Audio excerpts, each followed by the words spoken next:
సుమిత్రను కాపాడడం కోసం ఒట్టు వేసి దీపని కూతురని నిజం చెప్పేసిన కార్తిక్. ఇంతకు ఏం జరిగింది? అసలు సుమిత్రను కాపాడడం కోసం ఒట్టు వేసి మరీ దీపని కూతురని కార్తిక్ చెప్పేయడమేంటి? ఇదంతా కూడా వీడియోలో చూసి తెలుసుకునేద్దాం. కార్తీక దీపం అప్కమింగ్ ఎపిసోడ్స్లో ఏం జరగబోతుందో ముందుగా తెలుసుకోవాలి అనుకుంటే వీడియోని లైక్ చేసి ఛానల్ని సబ్స్క్రైబ్ చేసుకోండి. మొత్తం మీరు చూసుకున్నట్లయితే ఇంకా సుమిత్రకు నిజం చెప్పడానికి ఇంకా కార్తీక్ దీప అనుకుంటారు. చెప్పేచ్చు దీప, కానీ ఇప్పుడు చెప్తే అని చెప్పాను, కానీ ఆలస్యం ఎందుకు చేస్తున్నావు బావా?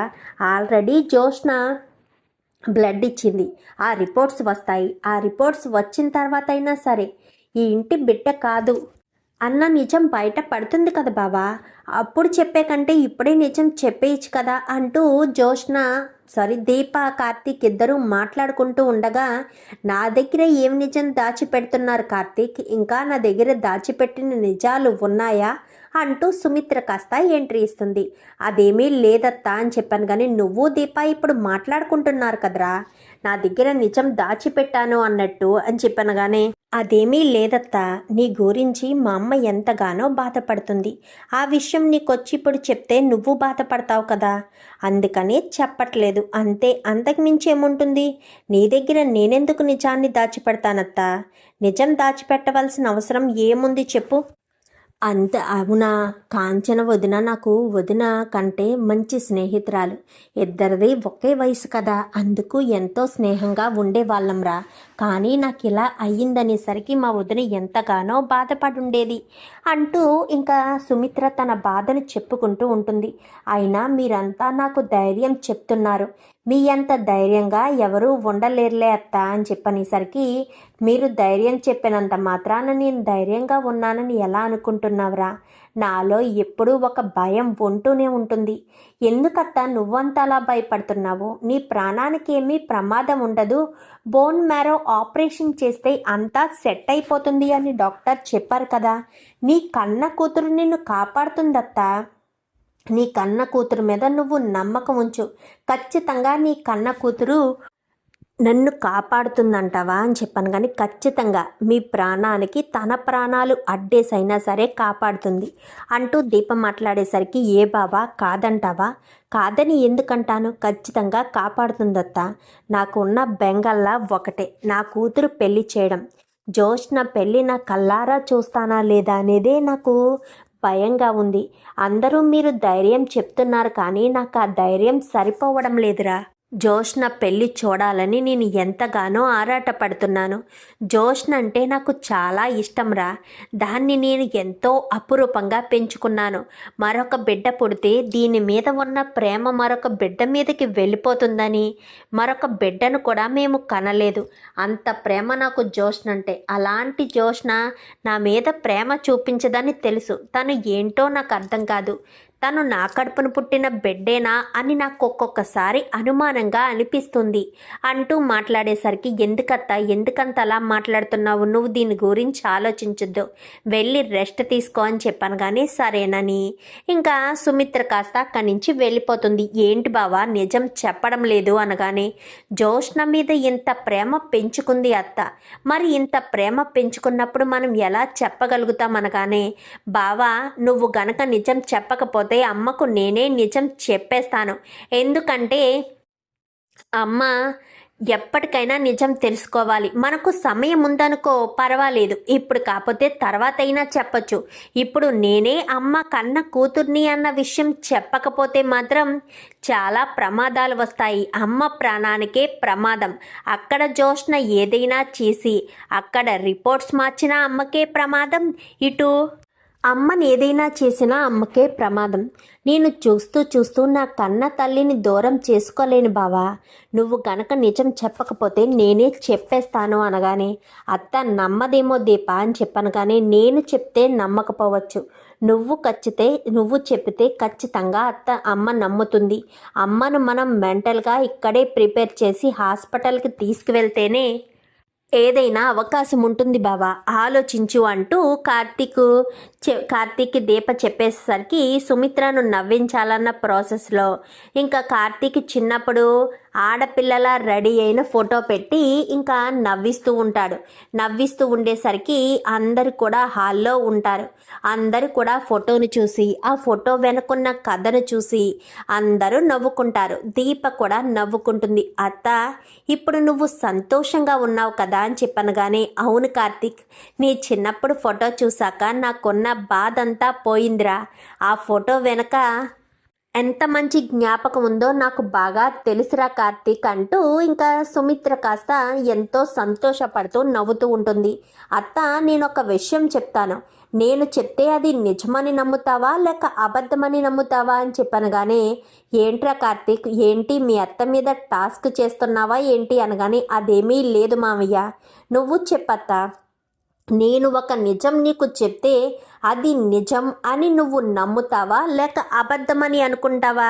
నిన్ను మోసం చేయడానికో లేక మరేదో అని అనుకుంటావా అని చెప్పనేసరికి, అదేంట్రా కార్తీక్, నువ్వు నన్ను మోసం చేయడానికి ఎందుకు ట్రై చేస్తావు చెప్పు. నువ్వు నన్ను ఎప్పటికీ మోసం చేయడానికి ట్రై చేయవు. అయినా నువ్వు నన్ను తల్లిలా భావిస్తావు. మీ అమ్మ తర్వాత నన్ను అంత ప్రేమిస్తావు. నాకు నువ్వు అబద్ధం చెప్తావని ఎందుకు అనుకుంటాను? నేను అస్సలు అనుకోను అంటూ సుమిత్ర మాట్లాడడంతో, ఏమై ఉంటుంది, దేని గురించి వీడు నిజం చెప్తాను అంటున్నాడు? కొంపతీసి ఆ రిపోర్ట్స్ వచ్చేసాయా ఏంటి? నువ్వు ఇంటి వారసురాలు కాదు అన్న విషయం బయట పడిపోయిందా ఏంటి? నాకు వీడి వాలకం చూస్తుంటే అదేనని అనిపిస్తుంది. నాకు నిజంగా అనుమానమే కలుగుతుంది అని చెప్పనేసరికి, ఏంటి గ్రాని భయపెడుతున్నావా అనగాని, భయపెట్టడం లేదే, జరగబోయేది చెప్తున్నాను. వీడు మాట తీరు అన్నీ చూస్తుంటే నాకు అదేనేమోనని అనిపిస్తుంది.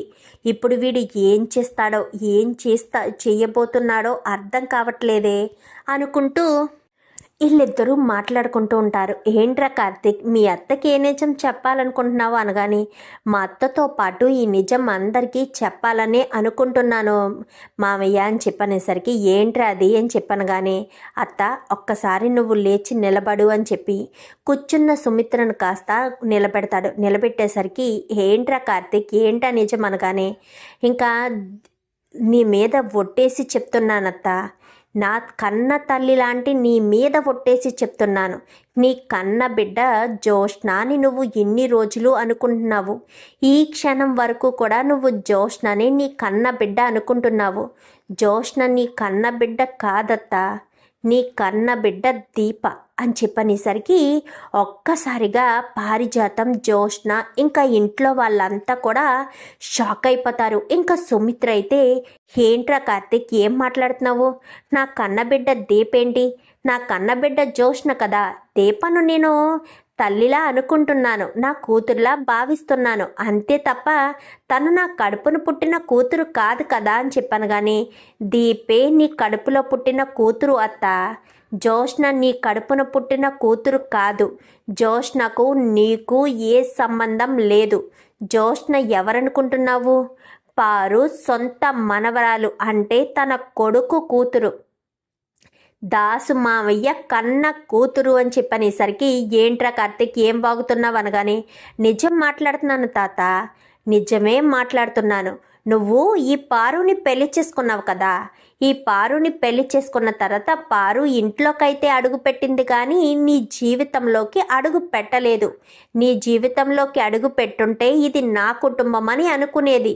కానీ పారుని నువ్వు పిల్లల కోసం, అంటే మా అమ్మ కోసం, మామయ్య కోసమే పెళ్లి చేసుకున్నావే తప్ప పారు మీద నీకు ఎలాంటి ప్రేమ లేదు. పారుని నువ్వు దూరం పెడుతూనే వచ్చావు. అందుకే పారు ఏమనుకుందంటే, ఈ ఇంటికి వారసురాలైతే నా మనవరాలో లేక నా కొడుకు బిడ్డో నా రక్తమే అవ్వాలి అని అనుకుంది. అదే అవకాశంగా తీసుకుని అప్పుడే దాసు మావయ్యకి కూతురు పుట్టింది, ఇటు సుమిత్రత్తకు కూతురు పుట్టింది. ఇంకా వీళ్ళిద్దరికీ కూతుర్లే పుట్టడం, ఒకే సమయంలో డెలివరీ కావడం పారు ఆలోచనలకు బాగా ఉపయోగపడింది. అందుకే ఎవరూ లేని సమయంలో దాసు మామయ్యకి పుట్టిన కూతుర్ని కాస్త దాసు మామయ్య భార్య కళ్యాణి అత్త నుంచి దూరం చేసి ఒక చనిపోయిన మగబిడ్డని అక్కడ పడుకోబెట్టింది. అక్కడి నుంచి తీసుకొచ్చిన ఆడబిడ్డని కాస్త తీసుకొచ్చి ఆడబిడ్డనేమో సుమిత్ర అత్త పక్కన పడుకోబెట్టింది. అంటే దాసు మామయ్య కూతురే జోష్ననే తీసుకొచ్చి నీ పక్కన నీ కూతురులా పడుకోబెట్టారు. మరి నా కూతుర్ని అని చెప్పాను, కానీ దీపను తీసుకెళ్ళి ప్రాణాలు తీసేమని సైదులు అనే ఒక వ్యక్తికి ఇచ్చింది పారు. కానీ ఆ వ్యక్తి చూస్తూ ఇప్పుడే కళ్ళు కూడా పూర్తిగా తెలియని అంటే తెరవని పసిగొడ్డుని అంటే పసిబిడ్డని చంపడం ఇష్టం లేక, ఎంతైనా పసిపాప కదా, తనేం పాపం చేసింది అన్న ఉద్దేశంతో కావాలనే పారిజాతం కంట కనబడకుండా ఆ బిడ్డను తీసుకెళ్ళి ఒక బస్ స్టాండ్లో బోరున వర్షం పడుతున్న సమయంలో అక్కడ వదిలిపెట్టేశాడు. అలా వదిలిపెట్టేసిన ఆ బిడ్డను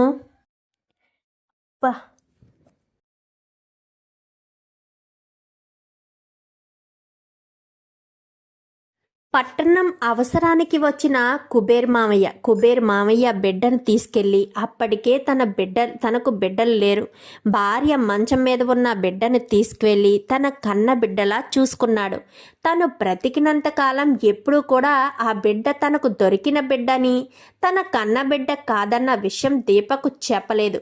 కానీ దీప మాత్రం ఆ ఇంటి బిడ్డ కాదన్న విషయం అనసూయ గారికి తెలుసు. ఎందుకంటే ఆ బిడ్డను తీసుకెళ్ళి తన భార్య చనిపోతే తన అక్క చేతిలోనే పెట్టి, నా బిడ్డను నువ్వే పెంచాలి అక్క అంటూ దీపను ఆవిడ చేతిలో పెట్టారు. అప్పటి నుంచి కూడా దీప వాళ్ళ బిడ్డగానే పెరుగుతూ వచ్చింది. తల్లి బంధం ఉండడం వల్ల ఎక్కడో ముచ్చాలమ్మ గూడెంలో పెరిగిన దీప హైదరాబాద్ వచ్చి అత్తను కాపాడి ఈ ఇంట్లో అడుగు పెట్టింది. ఈ ఇంట్లో వారసురాలుగా అడుగుపెట్టాల్సిన దీపను ఒక పని మనిషిని చేసింది జోష్న.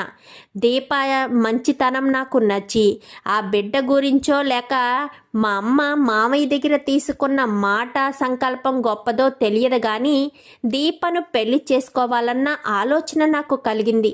అప్పటికే దీపకు బిడ్డుంది, పెళ్ళయింది అన్నీ తెలిసినా కానీ దీపను పెళ్లి చేసుకోవడం వల్లే నా మనసు అటు మళ్ళింది. మా అమ్మ కూడా దానికి అభ్యంతరం చెప్పలేదు.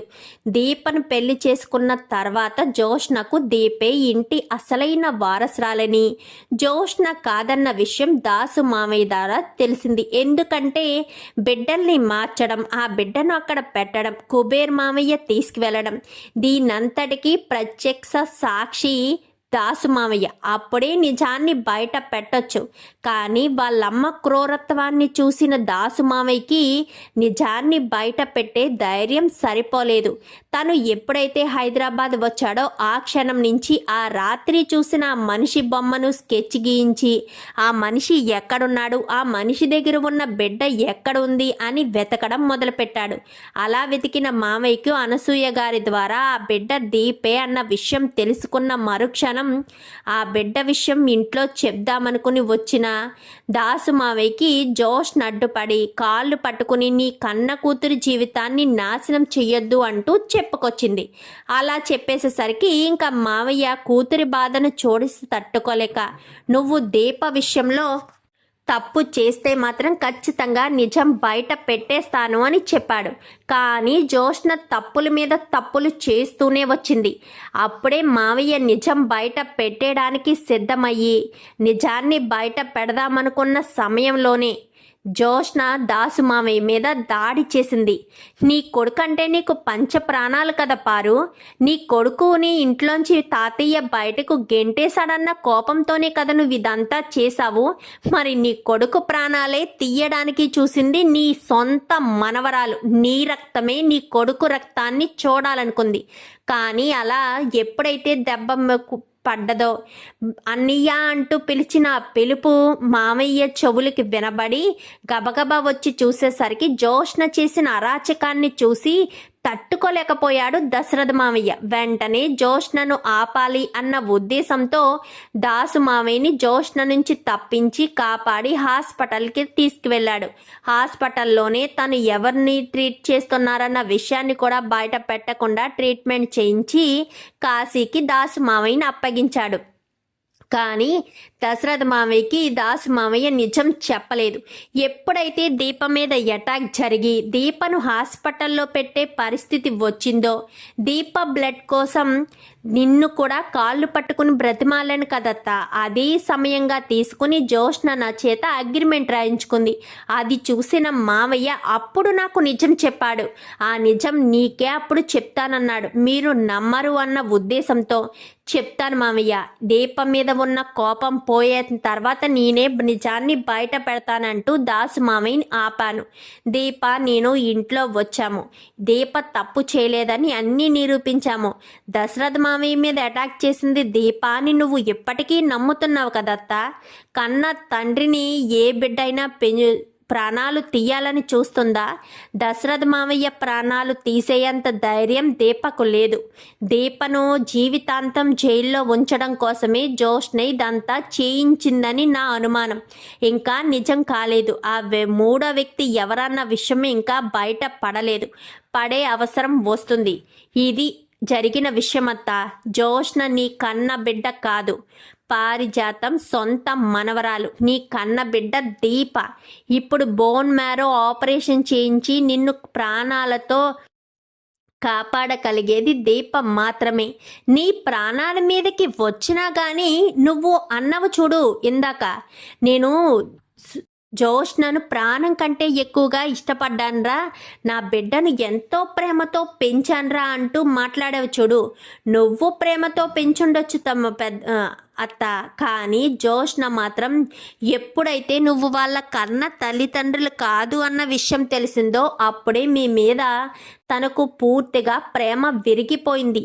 అందుకే మీ ఇద్దరి మధ్య గొడవ పెట్టి మీ ఇద్దరిని దూరం చేయాలని చూసింది. ఆ రోజు తాళి మార్చింది సుమిత్రత్తే కావచ్చు, కానీ మార్చేలా చేసింది ఎవరో తెలుసా మావయ్య? జ్యోష్ణ చెప్పడం వల్లే సుమిత్రత్త తాళిని మార్చింది. ఎంతైనా బిడ్డ కదా, తనని ఎక్కడ మందలిస్తారో అని ఆ నిందను తన మీదే వేసుకుంది అత్త. అది అత్త గొప్పతనం. కానీ అత్తకు తగ్గ కూతురైతే కాదు జ్యోష్ణ అంటూ కార్తీక్ మొత్తం విషయం చెప్పేసేసరికి సుమిత్ర కాస్త స్పృహ తప్పి పడిపోతుంది. వెంటనే సుమిత్రను హాస్పిటల్కి తీసుకువెళ్ళిపోతారు. జ్యోష్ణ పారిజాతం తల పట్టుకుని అక్కడే కూర్చుని ఉండిపోతారు. తీసుకువెళ్ళడంతో కార్తీక్ జ్యోష్ణ సుమిత్ర గారి కూతురు కాదు కార్తీక్ అంటూ మొత్తం విషయం ఇక్కడైతే ఏదైతే కార్తీక్ చెప్పాడో అదే విషయం అక్కడికి వెళ్ళాక దశరథ వాళ్ళకి శివనారాయణ వాళ్ళకి చెప్తుంది డాక్టర్ హారిక. అయితే చెప్పేసేసరికి ఇంకా ఒక్కసారిగా ఏం మాట్లాడాలో అర్థం కాదు. ఇక్కడ చెప్పిన దానికి అక్కడికి సరిపోయింది కదా. తెలుసు డాక్టర్ గారు, మా కూతురు జ్యోష్ణ కాదు దీపే మా కూతురు. దీపను తీసుకువెళ్ళి టెస్టులు చేయించి ఆపరేషన్కి సిద్ధం చేయండి అనగానే సరే అని చెప్పి ఇంకా వాళ్ళు కాస్త ఆ జ్యోష్ణను తీసుకువెళ్తారు. దీపను తీసుకువెళ్ళి ఆపరేషన్కి మొత్తం అంతా కూడా సిద్ధం చేస్తారు. సిద్ధం చేసేసరికి ఆపరేషన్ థియేటర్లోకి దీపను తీసుకువెళ్తూ ఏం కాదు నాన్న, అమ్మకేమీ కాదు, నా ప్రాణాలు అడ్డేసైనా సరే అమ్మని కాపాడుకుంటాను. అమ్మ నాకు జన్మనిచ్చింది నాన్న, జన్మనిచ్చిన నా తల్లిని కాపాడుకునే రుణం తీర్చుకునే బాధ్యత నాకు ఉంది అంటూ ఇంకా చెప్పేసరికి సరేనమ్మా అని చెప్పి ధైర్యంగానే బయట ఉంటారు. ఇంకా దీపన్ లోపలి తీసుకెళ్ళి బోన్ మ్యారో ఆపరేషన్ చేయించిన తర్వాత సుమిత్ర అయితే స్పృహలోకి వస్తుంది కానీ దీప స్పృహలోకి రాదు. ఇన్ని రోజులు నాకు ఈ నిజం ఎందుకు చెప్పలేదురా అనగానే నువ్వు జ్యోష్ణ మీద పెంచుకున్న ప్రేమే అత్త మమ్మల్ని చెప్పనివ్వలేదు. మేము నిజం చెప్తే నువ్వు తట్టుకోలేవు అన్న ఒకే ఒక్క కారణం చేతే మేము నిజాన్ని చెప్పలేకపోయాము. అంతే అత్త, మమ్మల్ని క్షమించత్తా అని చెప్పనేసరికి మీరు నన్ను క్షమాపణ అడగడం ఏంట్రా, నేనే మిమ్మల్ని క్షమాపణ అడగాలి. నేనే ఎంత పెద్ద తప్పు చేశానో నాకు ఇప్పుడంతా బాగా అర్థమవుతుంది. నేను ఇంత పెద్ద పొరపాటు చేశానా అని నాకు అనిపిస్తుంది. కన్న కూతురు ఎవరో కూడా తెలుసుకోలేనంత దీన స్థితిలో నేను ఉండిపోయానని నాకు ఎంతగానో బాధ కలుగుతుంది అంటూ సుమిత్ర కాస్త అనేసరికి, ఏవండి మన కన్నబిడ్డ దీప్ అంటండి. ఇన్ని రోజులు నా కళ్ళ ముందే నా కన్నబిడ్డ ఉన్నా నేను తెలుసుకోలేకపోయానండి అంటూ ఎంతగానో బాధపడుతుంది సుమిత్ర. బాధపడకు సుమిత్ర, మనం మోసపోయాము. బయట వాళ్ళ చేతిలో కాదు, మన ఇంట్లో వాళ్ళ చేతిలోనే మోసపోయాము అంటూ బాధపడేసరికి ఇంకా శివన్నారాయణ సుమిత్ర కోలుకుంది కదా, కోలుకోవడంతో చాలా ఆవేశంగా బయటికి వస్తాడు. శివన్నారాయణ అలా ఆవేశంగా బయటికి వెళ్ళడం చూసిన కార్తీక్ ఇప్పుడు తాత ఎక్కడికి వెళ్తున్నాడు అని వెనకాలే వెళ్తాడు. తాత ఎక్కడికి తాత అనగానే, ఇంటికి రా, వాళ్ళని మెడపట్టి బయటకు గెంటేయడం కోసం అనగానే, వాళ్ళని నువ్వు ఒక్కడివి ఎదుర్కోలేవు తాత, నిన్ను ఒక్కడిని చేసి వాళ్ళిద్దరూ ప్రాణాలు తీయడానికి కూడా వెనకాడని మనుషులు వాళ్ళు. వాళ్ళ గురించి నువ్వు చాలా తక్కువ అంచనా వేసావు తాత. జోష్నను కానీ పారిజాతను కానీ అస్సలు తక్కువ అంచనా వేయొద్దు. వాళ్ళు ప్రాణాలు తీయడానికి ఎంతకైనా తెగిస్తారు తాత అంటూ మాట్లాడేసరికి, నువ్వు చెప్పింది నిజమేరా, వాళ్ళు ఎంతకైనా తెగిస్తారు అంటూ మాట్లాడడంతో ఇంకా మనం ఇంటికి వెళ్ళాక చూసుకొచ్చాను. కానీ ఎప్పుడో కాదు కార్తీక్, సుమిత్ర దీప ఇంటికి వచ్చేసరికి మనం ఇంట్లో చక్కటి ప్రశాంతతను నెలకొనాలి అని చెప్పి, దశరథ వీళ్ళిద్దరినీ చూసుకో, మేమిద్దరం ఇంటికి వెళ్తున్నామని ఇంటికి బయలుదేరతారు. ఇంట్లో ఇద్దరు కూడా కూర్చుని ఉంటారు. కూర్చుని ఉండేసరికి కాలు మీద కాలు వేసుకుని కూర్చుని ఏంటి మా ఇంటికి వచ్చారు అని చెప్పనేసరికి, మీ ఇల్లేంటి అనగాని, ఈ ఆస్తంతా నా పేరు మీద ఉంది అనగాని, ఓసి పిచ్చిదానా, ఈ ఆస్తంతా నీ పేరు మీద ఎందుకుంటుంది? నువ్వు కంపెనీలో దొబ్బేసిన డబ్బు మాత్రమే నీ దగ్గర ఉంటుంది. ఈ ఆస్తి మొత్తం నా కొడుకు కోడళ్ళు పేరు మీద ఉంది. వాళ్ళే లేకపోతే తదనంతరం నా మనవరాలకి కదా వస్తుంది అని నువ్వే కదా రాసావు అనగానే, మనవరాలు అని రాసానే తప్ప జోష్నాని నీ పేరెక్కడా మెన్షన్ చేయలేదు. అది నువ్వు గమనించుకున్నావో లేదో. నాకు నీ మీద అనుమానంతో కాదు, నాకు కేవలం మనవరాల మీద ఇష్టంతోనే మనవరాలు అంటూ పేరు పెట్టాను తప్ప జోష్నాని ఎక్కడా పేరు రాయలేదు. నువ్వు నా మనవరాలివి కాదు, నా ఇంటి వారసురాలివి కాదు, నా ఆస్తికి వారసురాలివి అంతకంటే కాదు. నువ్విక్కడి నుంచి నీ మట్టుకు నువ్వు వెళ్తే బాగుంటుంది, లేదా నేను మెడపట్టి బయటకు గెంటే పరిస్థితి వస్తే నా సంగతి తెలుసు కదా పారు అనగానే, లేదండి నేను తప్పు చేశాను, నా కొడుకును సైతం ప్రాణాలు తీయడానికి సిద్ధపడ్డ ఇలాంటి దాన్ని తీసుకొచ్చి ఇంట్లో పెట్టి ఎంత పెద్ద తప్పు చేశాను, నన్ను క్షమించండి. దీపే ఇంటి వారసురాలన్న విషయం నాకు తెలియదురా కార్తీక్ నిజంగా అనగానే, నీకు చెప్తే ఏదొక సందర్భంలో బయట పెట్టేస్తావు అన్న భయంతోనే నీ మనవరాలే నీకు చెప్పడం మానేసింది అంటూ ఇంకా మొత్తం చెప్పేసేసరికి, సరే ఇంకా వెళ్ళొస్తానన్నా, నన్ను ఇబ్బంది పెట్టొద్దన్నా అని చెప్పాను. కానీ నిన్ను నేనెందుకు ఇబ్బంది పెడతానురా, వెళ్ళు అని చెప్పి అక్కడి నుంచి కాస్త ఇంకా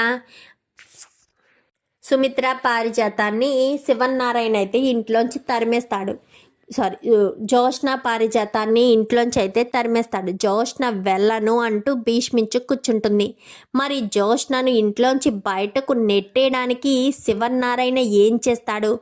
జోష్న పారిజాతాన్ని అంత ఈజీగా వదిలేస్తాడా? జోష్న దశరథు ప్రాణాలు తీయడానికి ప్రయత్నించింది, ఇటు జోష్న దీప ప్రాణాలు తీయడానికి ప్రయత్నించింది. మరి అలాంటి సిచ్యువేషన్లో జోష్నను అంత ఈజీగా జైలుకి పంపిస్తాడంట, లేదంటే ఏదైనా టార్చర్ పెడతాడా? చూద్దాం మరి రాబోయే ఎపిసోడ్స్లో మరి ఏ రకంగా శివన్నారాయణ జోష్న పారిజాతాల మీద కక్ష తీర్చుకుంటాడు. కార్తీక్ నిజం చెప్పినట్టుగానే అక్కడ దీప్ అనే సుమిత్ర కన్నబిడ్డ అన్న విషయం తెలుసుకుంది. మరి ఇక్కడతో అందరూ సంతోషంగా కలిసిపోతారా, లేక జోష్న మళ్ళీ ఎత్తులకి పై ఎత్తులు వేసి ఆస్తి మొత్తం కొట్టేయడం కోసం ఏదైనా ప్లాన్లు చేయడం స్టార్ట్ చేస్తుందా? మరి అలా చేస్తే వాటన్నింటినీ కార్తీక్ ఎలా ఎదుర్కొంటాడు? చూద్దాం మరి రాబోయే ఎపిసోడ్స్లో ఏం జరుగుతుందో. వీడియో నచ్చితే లైక్ చేసి ఛానల్ని సబ్స్క్రైబ్ చేసుకోండి.